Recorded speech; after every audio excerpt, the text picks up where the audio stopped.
What is up, my people, and welcome to a new episode of Drunk with Comics, where I get drunk and I talk about some comics that really don't get that much mainstream attention. First of all, I just want to thank you guys for checking out the last video I did on the Pro. The response to that was great, so I appreciate it. Thank you guys. Much love. We're working on a lot of content here at Pulling These, so hit that subscribe button and drop a like on this video so you can keep on seeing more of it. We're doing a lot more things with the podcast, doing some more skits and more segments like Drunk with Comics, hopefully in the future. So keep an eye out for that. And the comic I will be talking about today is Bitterroot, written by David F. Walker, Chuck Brown, and art by Sanford Greene. It is published by Image Comics because it's still going on. It's an ongoing series. So let's talk about the creators of the book. Let's start with David F. Walker. He's written for Marvel, Image, DC. For Marvel, he wrote Power Man, Iron Fist, that series. He also wrote the Nighthawk series, which is like the Marvel's version of Batman. Pretty much Nighthawk is part of the Squadron Supreme, a copy of the Justice League. So Nighthawk is like their Batman. He also wrote Naomi for DC Comics. Naomi is also a show on the CW. The other writer on the book, Chuck Brown, wrote the Black Manta ongoing series for DC. He's written on the Stump for Image and Black Panther for Marvel. And the artist, Sanford Greene. Sanford Greene is an amazing artist. The first time I saw his work was the Power Man Iron Fist series for Marvel. And I don't know, for me, it just had that graffiti style to it that I just loved looking at. So I became a fan of his after going through that series. So I was looking forward to this because, Bitterroot, it's about monster hunting in the Harlem Renaissance. So that's pretty cool. So he has the perfect style for that type of story. He's drawn on, like I said, the series before, Power Man Iron Fist. He also drew for the deadpool team-up book for Marvel and the ongoing series for Army of Darkness. So I'll be going over volume 1 of Bitterroot called Family Business. It contains the first 4 or 5 issues. I'm not too sure right now. But today I'm just gonna go through issue 1, and the next couple of weeks I'll just be finishing up for the rest of the issues, so I'll have more content that way and more on the stuff to talk about. Keep the videos coming. Bitterroot tells the story of the Sangeryes? I'm gonna say Sangeryes family. Sorry, I'm mispronouncing that. Whose family hunts monsters during the Harlem Renaissance. 1920s Harlem, so that's pretty dope. Got a very steampunk vibe to it. So this book is getting some mainstream attention. It's an indie hit right now, but Legendary just picked up the film rights for it, and Regina King's attached to direct and produce. So this video is gonna be a beginning guide for Bitterroot for some of y'all, because you're gonna be hearing a lot more about the series when the movie's about to come out. Ryan Coogler is also set to produce. He directed the first Black Panther movie and a sequel that's coming up, Wakanda Forever. So it's pretty exciting stuff. So it's a good time to get on the Bitterroot bandwagon before it gets full. On to the story. So the story starts off at a nightclub called Sweet Picking in 1924 Harlem. The stories take place during the Harlem Renaissance, which made Harlem one of the hot spots in New York City.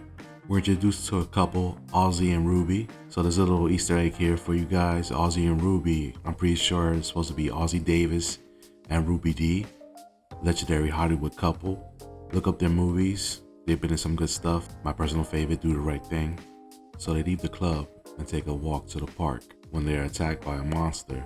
So now the monsters in this are called jinoo. So they're attacked by a jinoo. We cut to the next scene, which is the next day, and we see some cops leaving the Sangeryes family business. So it's established early that the Sangeryes family has working relations with the police officers of New York City, of Harlem at least. So we got these 2 cops dropping off the jinoo that attacked Ozzy and Ruby the night before. They work with the police, but it's like an uneasy alliance. And one of the cops is like, yo, why are you so uncomfortable being around them? They're black, they're your people. He's like, they're not my people. My people don't deal with that mumbo jumbo. I love that word, mumbo jumbo, man. That's a word that needs to come back, man. Mumbo jumbo. Sounds like a name for a villain in that Disney movie, The Princess and the Frog. Yeah, The Princess and the Frog. For some reason, the main villain that looks like he's a mumbo jumbo. That's like his name, mumbo jumbo. Yeah, that's one slang word that needs to come back. Anyway, let me just stop talking about mumbo jumbo. After the cops leave, we're introduced to Mom Etta and Blink Sangeryes. Ma Etta describes them as the brains of the family. They're the ones that work on the serum. We're gonna talk about the serum later on, but they work on the serum and bitter root. It's the title bitter root comes from them making a serum from these roots. I'll get to that in a bit. I don't want to jump too far ahead, but they're like the brains of the family. Blink is telling Ma how she's uncomfortable having the cops come to their place during the day to bring jinoos out in the open like that. But Ma's like, we can't be too picky in the way people deal with our business. There's 2 more members of the Sangeryes family, Cullen and Berg, and they're up on a roof dealing with there's 2 jinoos, 2 monsters that the cops brought to the family that they captured at the park the night before. So Cullen and Berg are on the roof dealing with them, and it looks like Cullen made a mistake and they wanted the jinoos out from their cage. So now he's out and about fighting this jinoo while Berg is just sitting down watching them fight. So what I take away so far here, this is like Cullen's still brand new to this jinoo hunting. So he's still wet behind the ears and makes a lot of mistakes. And Berg is just there, pretty much giving him a lesson how to fend by himself. Berg tells Cullen that he messed up. Now he gotta clean up his mess. That's why he's just back there chilling, watching him while he's just sipping on his tea. So Blink is downstairs talking to Ma, like, yo, I should go up there and help him. But Ma's not trying to have all that, She goes into the typical helpless female trope they always see in these type of stories. Women don't fight. They stay back and help in other ways. And in this case, they're making those potions. They're making that serum using bitter root. But Blink is not really trying to hear that, She's a fighter. She wants to fight. She just doesn't want to make serums all day while the men just are the ones fighting the jinoos while she's just back in the cut. She's trying to get in on action too, but Ma's not trying to hear that. She tells Blink that they're not the bronze on family, they're the brains, so they gotta do their part to help the bronze, which is Berg and Cullen, it seems like. Ma mentions that they lost family members over the years, so she's not trying to lose any more. We're told Blink's mom fought jinoos and she ended up dying fighting one, so that's why Ma's like kind of hesitant of Blink following her mother's footsteps. That old trope. So Blink gets to the roof. She tells Berg and Cullen to stop messing around and put this jinoo away already. Cullen's just complaining that Berg is not helping while he's struggling against the jinoo. Blink then just takes out the jinoo herself with her moves, so she shows us that she's a fighter and she can handle herself better than Cullen, it seems like. After she takes out the jinoo and he's put back into this cage, she gives Cullen and Berg the serum. They called it the Fifnu serum, and that reverts the jinoo back into their human form. There's a pigeon on the roof watching all this, and he flies away. He goes back to his apartment, and we're introduced to Dr. Sylvester and Knightsdale. They seem to be the villains of the story so far, from what I'm getting. So Dr. Sylvester takes the pigeon and just eats him raw, so he could see what happened on the rooftop with the Sangeryes family. So he watches the fight with the jinoo between Cullen and Blink, and he's just like, yo, these people don't deserve to have all that power. Look how they bicker like kids. And it seems like he's gonna turn into a jinoo before Knightsdale gives him his like serum. But the serum is weak because they don't know how to mix it as well as the Sangeryes family. So I guess that's what their beef is. They're trying to get the right formula or the right mixture of roots or however they do the botany. Is it botany? Yeah, it's botany. How we do that? Studies of plants or whatever to make potions. So I guess they're trying to get the right formula from the Sangeryes family. So now we're at St. Nicholas Park, and Berg and Cullen are taking the 2 jinoos who now reverted back to the human forms, which is a white man and a white woman, back to where they found them, or where the cops found them the night before. But they get spotted by 2 cops patrolling the park. So you already know how suspect is the 2 black men carrying the unconscious body of a white man and a white woman who happen to be naked, covered in blankets. And the cops, they know that people have been getting attacked in this park, so they assume it's Berg and Cullen attacking people in the park. But really it was the jinoos. Berg tries to tell them that they work with the police in the Harlem precinct, but the cops are not trying to hear it. They got their guns drawn on them already.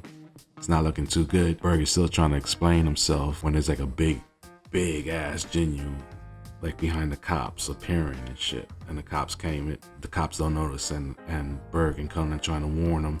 One of the cops takes their warnings as a threat. Berg is like, yo, don't shoot. We're not trying to cause you any harm. There's really like a jinoo behind you that's about to attack. So, the cop listened, and, he turned around and stopped.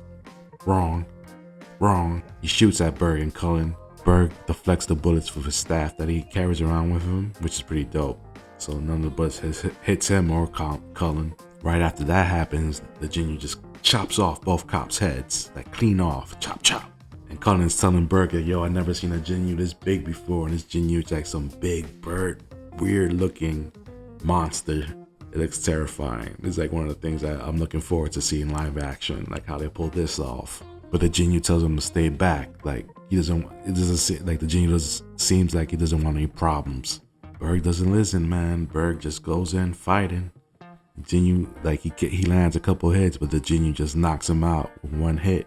Boom, he's out. So it's just the jinoo and rookie ass Cullen left. And Cullen's not used to this. Cullen's never seen a jinoo this big before, so he's pretty much assed out. Cullen's just staring down his jinoo, wishing that Ford was here. We're left with a cliffhanger right now, with Cullen and Berg fighting that jinoo in the park. We cut to Mississippi, where a bunch of KKK members are about to lynch a black man. The man fights back, but he's outnumbered. He gets knocked out. They're about to take him to the tree to get hanged. Right when they're about to put that rope around his neck, somebody starts taking out the KKK members one by one, shooting them in the head. Bang, bang, bang. Those are good scenes, seeing KKK members getting killed. So that was pretty cool.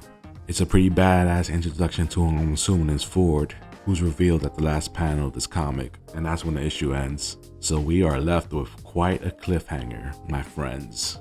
And that will be the end of the video, my peoples. Remember to give a like and subscribe to the channel, and I'll see you guys in a few days for part 2 of Bitterroot Mumbo Jumbo.